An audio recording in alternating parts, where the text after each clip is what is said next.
Nagsinungaling si Vladimir Putin, hindi ako nag-e-exaggerate. Isa itong katotohanang may takdang oras. Dahil sa kasinungalingang yon, kinailangan ng gobyerno ng Rusya magdeklara ng estado ng emerhensya. Ito ang kwento ng pinakamalaking paghihiganti sa 4 na taon ng digmaan. Noong Mayo 9, hayagang tinanggap ni Putin ang 3 araw na tigil putukan ng Rusya at Ukraine na pinamagitan ni Donald Trump. Sinabi niya sa mga mamamahayag ng Rusya na matatapos na ang digmaan. Nagpalitan ng mga bilanggo, nagkamayan at naging headline sa mundo ang usaping kapayapaan. At habang nangyayari ang lahat ng ito, tahimik na may ibang ginagawa ang mga tropang Ruso sa silangan ng Ukraine. Muling nagtipon, pinatatag ang mga kampo, trinsera at nag-imbak ng pinakamalaking arsenal ng mga drone at misil na inihanda ng Rusya para sa iisang pag-atake. Natapos ang tigil putukan sa hating gabi ng 11:48 oras pagkatapos.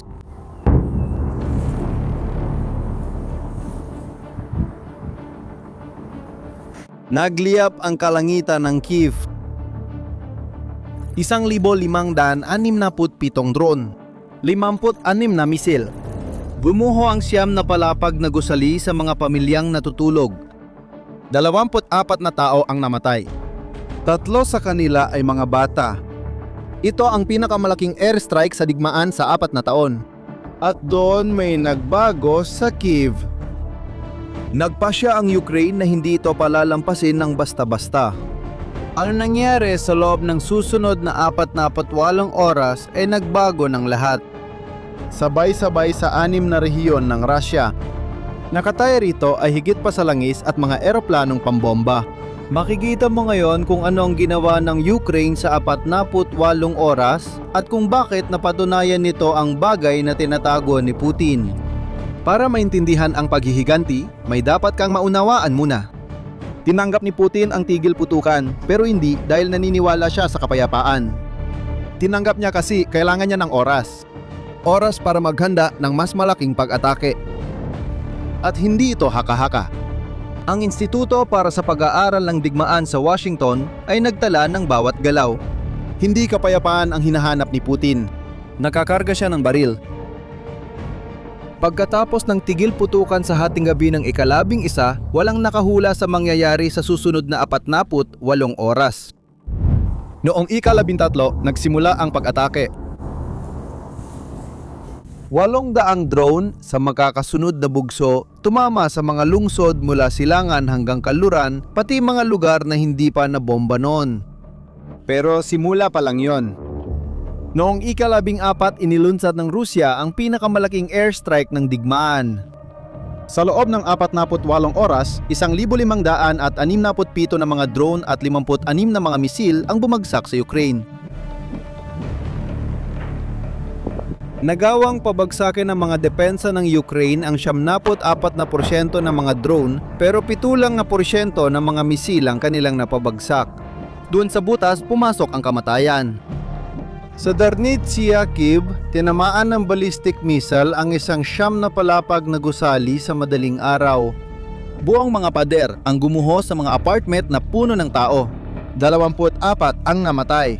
3 sa kanila ay mga bata. Ang pinakabata ay 12 taong gulang. 48 pa ang nasugatan. Mga 20 pa ang nawawala nang sumikat ang araw. Inanunsyo ng alkalde ng Kyiv ang opisyal na pagluluksa. Tinawag ni Volodymyr Zelensky ang mga komandante ng militar para sa emerhensyang pulong. At nagbigay siya ng isang utos lamang. Planuhin ang tugon. Alam mo ba kung ano ang mas kamangha-mangha? Mula utos ni Zelensky hanggang unang pagbagsak ng mga misil sa Rusya, wala pang 24 na oras ang lumipas. Sa isang araw, nag-organisa ang Ukraine ng koordinadong operasyon sa 6 na rehiyon ng Rusya. Mula Dagat Azov hanggang Dagat Caspian. Para dito, kadalasan umaabot ng ilang linggo ang mga hukbo. Si Putin ay tumaya sa isang formula na gumana noong mga unang taon ng digmaan. Takutin ang mga sibilyan, durugin ang kanilang moral at pilitin silang magbigay ng konsesyon. Pero paso na ang bisa ng formula at siya ang huling nakaalam na hindi na sumusuko ang Ukranya. Gumaganti ang Ukranya. Inabot si Putin ng 3 taon para maintindihan ito. At nagbayad siya ng malaki dahil sa kanyang pagkaantala. Nagsimula ang paghihiganti alas 2 ng madaling araw noong ika-15. Noong oras na yon, daang kilometro sa loob ng Rusya, narinig ng mga taga-Ryazan ang unang pagsabog. Pagkatapos ang pangalawa, pagkatapos ang pang-10. Isang residente ng lungsod ang nagsabi sa isang panayam sa independenteng media ng Rusya na ang mga kaibigang may mga kamag-anak sa lokal na refinerya ay binalaan na huwag pumasok sa trabaho noong gabing iyon. Ang target ay ang refinerya ng Ryazan, ika-4 na pinakamalaki sa Rusya.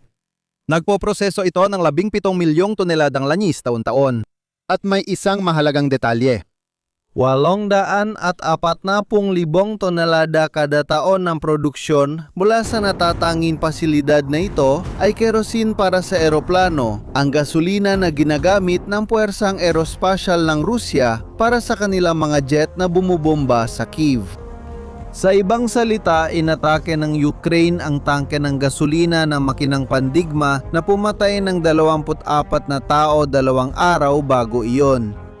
Mas masakit para sa Kremlin, hindi basta kung anong bahagi ng refineria ang tinamaan ng mga drone ng Ukraine. Tinama nila mismo ang mga unit ng distilasyon, ang technical na puso ng pagpipino. Kung wala ang mga ito, hindi makakagawa ng kahit isang patak ng fuel ang pabrika. At ang muling pagtatayo ay tumatagal ng mga buwan, malamang higit pa sa 1 taon. Pagsikat ng araw sa Ryazan, nagising ang mga tao sa isang hindi inaasahang pangyayari. Itim at malagkit na patak mula sa mga bintana, mga sasakyang nababalutan ng maitim na sapin, bakas sa mga pinto, laruan sa palaruan, mga balkonahe. Tinawag ito ng mga Ruso na ulan ng langis. Tinawag ito ng internasyonal na media sa technical na pangalan, itim na ulan. 3 beses lang nangyari ang fenomena na ito sa modernong kasaysayan. Hiroshima matapos ang atomic bomb, Kuwait noong Gulf War, at Tehran 2 buwan nang nakalipas. Ngayon, panahon na ulit para sa isang lungsod sa Russia na may 500,000 residente, 180 kilometro timog silangan ng Moscow. Inanunsyo ng pamahalaang panrehiyon ang state of emergency, isinara ang mga paaralan at daycare, at sa mga sumunod na oras, lumitaw ang isang nakakahiya na detalye. Isa sa mga gusaling tirahan na tinamaan noong gabi ay hindi tinamaan ng isang Ukrainian na drone. Tinamaan ito ng isang misil mula mismo sa depensang panghimpapawid ng Russia na pinaputok para subukang saluhin ng mga drone, ngunit nagkamali ng target. Binomba ng Russia ang sarili nilang gusali. Isipin mo ang eksena. Ang sistemang kontra-area na dapat pumoprotekta sa mamamayang Ruso laban sa drone ng Ukraine ay bumagsak mismo sa kanila. Nilagay ni Putin sa peligro ang buhay ng mga taong sinabi niyang puprotektahan at may video na nagpakita ng mismong pangyayari. Maaring itanggi ng Kremlin pero nandoon ang mga larawan, pero bahagi lang ang Ryazan. Sa parehong gabi, sabay-sabay tinama ng Ukraine ang 5 pang rehiyon ng Russia. Sa lungsod ng Iisk, sa dagat ng Azov, tuluyang winasak ng mga drone ang isang bihirang amphibious na eroplano na uri ng Beriev.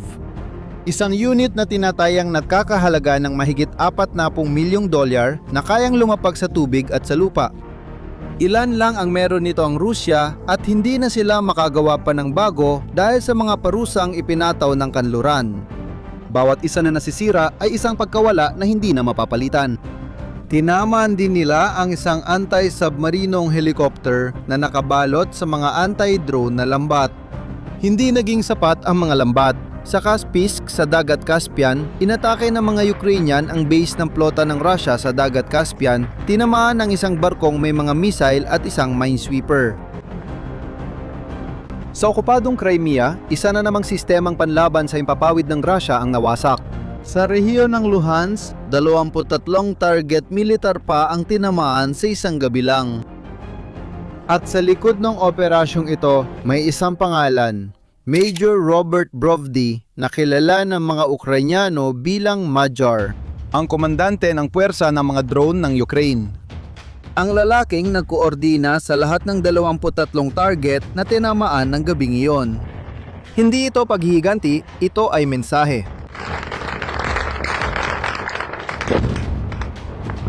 Pero narito ang tanong na hindi na kayang balewalain ng Kremlin. Paano nagawang tamaan ang napakaraming target mula dagat ng Azov hanggang dagat Caspian sa isang gabi laban sa pangalawang pinakamalakas na puwersang militar sa mundo? Ang sagot ay nasa mga sandatang may kagagawa nito. Ang mga long-range na drone ng Ukraine na sumira sa Ryazan ay nagkakahalaga ng $55,000 bawat isa. Gawa ang mga ito sa plywood, plastic at carbon fiber na kapareho ng ginagamit sa mga bisikletang pangkarera. Firepoint, ang kumpanyang pinakamaraming gumagawa nito. 3 taon na ang nakalipas bago ang pananalakay ng Russia, ang Farpoint ay ahensyang kumukuha ng mga aktor para sa mga pelikula sa kabisera ng Ukraine.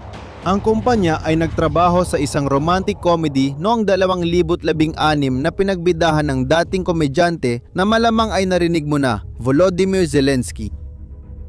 Huminto ka at pag-isipan mo yon. Bago mag-2022, ang kumpanyang ito ay tumatawag sa mga aktor at aktres para lumabas sa mga nakakatawang pelikula ng Hollywood ng Ukraine. Ngayon, sinunog na nito ang $1 billion na Russian refinery. May isa pang detalye ukol sa Farpoint. Kasama sa mga tagapayo ng kumpanya ang dating kalihim ng Estado ng Amerika na si Mike Pompeo. At alam mo ba kung ano ang ibig sabihin nito? Alam ng kanluran ang napakalaking kahalagahan ng kumpanyang ito at sinusuportahan nila ito. Sa Moscow, tahimik ang naging reaksyon. Inabot ng ilang oras bago kinilala ng Russian state media ang pag-atake sa Ryazan. Nang kinilala na nila, sinabi ng Kremlin na kontrolado nila ang lahat. Ilang mga labi lang ng mga drone ang bumagsak. Na normal na nag-operate ang refinery. Pero kasabay nito, inihayag ng gobernador ng mismong rehiyon ng Russia ang state of emergency. Sarado ang mga paaralan, sarado ang mga daycare, matagal nang nagtatrabaho ang mga bumbero at madilim ang langit sa Ryazan dahil sa usok. Pwedeng magsinungaling si Putin minsan. Ngayon, may video na ang kasinungalingan. At settlek pa. At heto ang pinatunayan ng gabing iyon.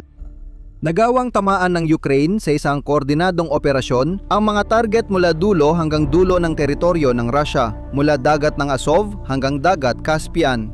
2,000 kilometro ang pagitan ng mga pinakadulong punto.